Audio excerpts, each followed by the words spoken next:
আসসালামু আলাইকুম। এই যে দেখেন, এই গরুর হচ্ছে পারে লেহারি, গরুর পাও ভালো করে জুত করে যে পাক করতেছি। এই যে পাক হচ্ছে, এটা যত জাল দেওয়া হবে 3 দিন 4 দিন ভরে জাল দেওয়ার পর খেলে আরও ভালো লাগবে।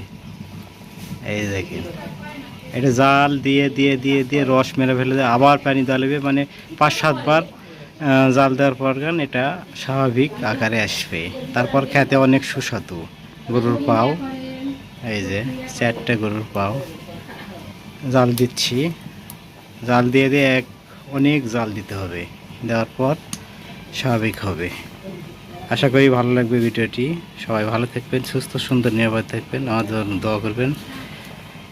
আসসালামু আলাইকুম রহমতুল্লাহ।